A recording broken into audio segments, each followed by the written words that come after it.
I think this will happen.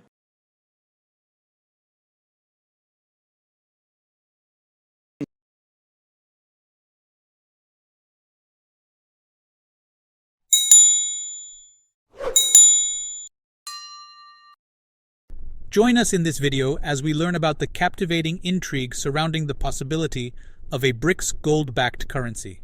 As tensions rise and geopolitics intersect with economics, the talk of a dollar alternative gains momentum. Lobo Tiggre explores the nuanced factors driving this idea, including distrust among BRICS nations, the allure of commodities, and the tantalizing potential of dethroning the dollar. Stay tuned for a thought-provoking analysis that separates sensationalism from substance. On most any topic, as you probably know. But, that doesn't seem like much of a stretch. I think if we pull back and look at the bigger picture here, the mixed messages, it's interesting. And you mentioned how you framed the question well. Russia, of course, has an interest. I mean, this is a country at war. This is a country that, if not at war directly with the West, got smacked down when the dollar was so-called weaponized. So, of course, they have an incentive. Now, that doesn't mean they actually have to do anything. Even just talking about it, propaganda has all kinds of value in a war setting. So, it's easy to see an interest on their part in pushing an idea that would do any harm to their enemies, no matter how much or how little. Words are cheap. It's easy to talk. So it makes sense that you would get something like this. I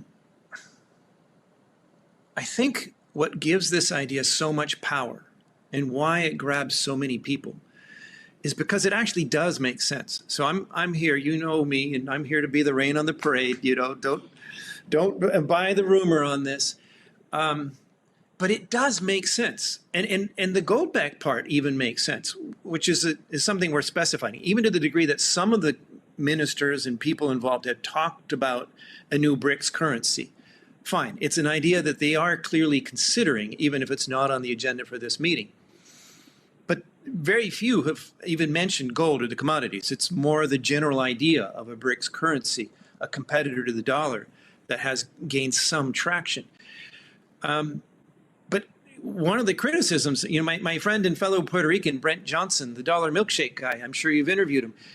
Right? Yeah. He talks about how difficult it is to dethrone the dollar and how, it's not just the world's reserve currency. It's also this deep liquid market, the treasuries, the debt that is international debt Right. that is based in dollars. The third world countries will have dollar debt, denominated debt. So all of that, it's a huge thing to change. It's difficult to overturn. This idea makes sense, but here's where I'd push back against Brent and maybe give a little olive leaf to the gold bugs out there, my fellow gold bugs out there, in that part of the problem with the BRICS-backed currency is, if you're Russia, do you really trust the Chinese? You do business with them because you have to, or vice versa. Or, so these are friends of convenience, not of deep cultural connection or something like that. And so real quick, and therefore the gold is the answer. Like, how do you have a BRICS-based currency if the BRICS countries don't trust each other? Well, you don't have to trust each other and what you're doing with your money behind closed doors if it's in gold and if it's stored in multiple countries. And, you'll be checking on each other. Trust, but, trust but verify, the Russian saying. So it actually makes sense. I mean, big picture-wise, I actually would go out on a limb and say, I think this will happen. I think if not a BRICS-based currency, then somebody else will do something like this to take the dollar on. And it makes sense for BRICS as the front-running challenger to do it.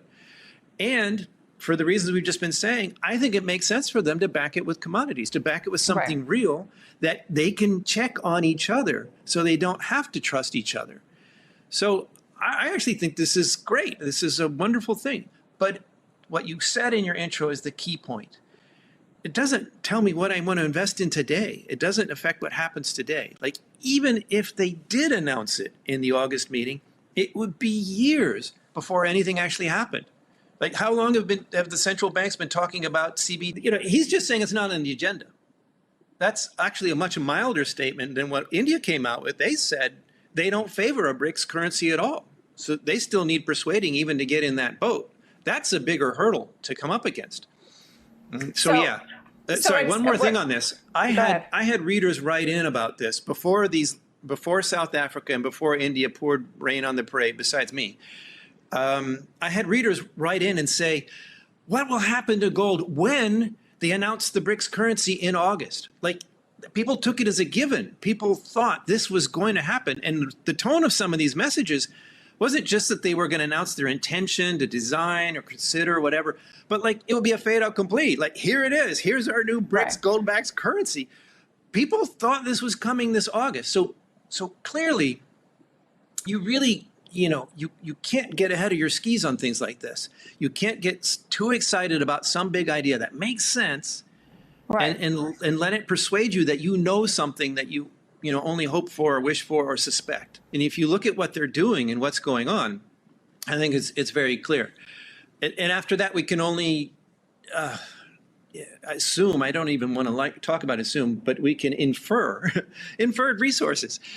We can infer from their interest that and that they haven't disputed or thrown their own cold water on it, that they are on board with this. They're just being very inscrutably Asian in their diplomacy here. They're not letting their cards show at all.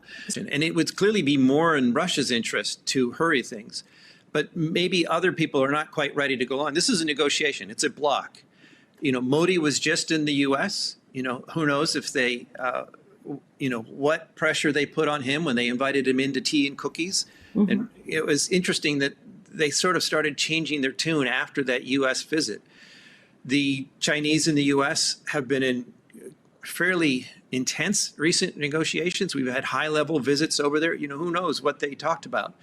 Clearly, the U.S. does not want to hear any of this de-dollarization stuff going, and it may be that they offered some incentives for them to keep quiet.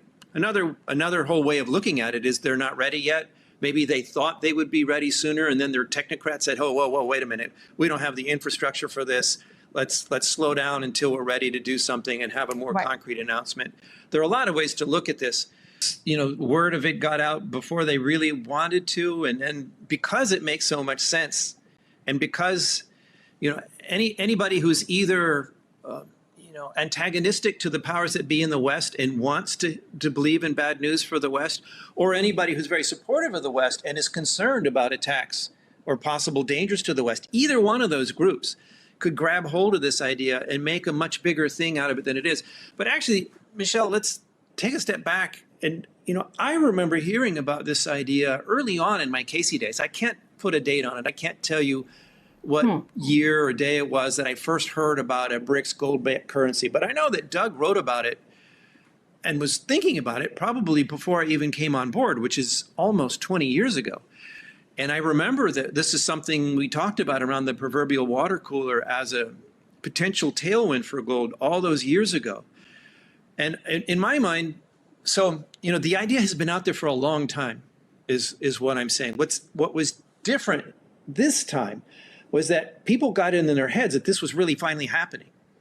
And I think that's really, if anything, the key takeaway that people should remember, Michelle. If you think about it, remember before this, it was Basel III was the thing that was going to make gold go to the moon in a certain date. And it seems like every year or two, there's some big idea like this that everybody gets all excited about.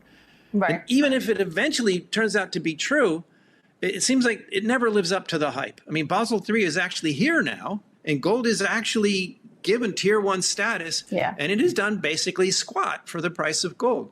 So this is the number one rain on the parade, Lobo Tiggre message. I love gold. I love you, gold bugs. But, get a grip and don't let yourself get sold a bill of goods based on some exciting, big idea.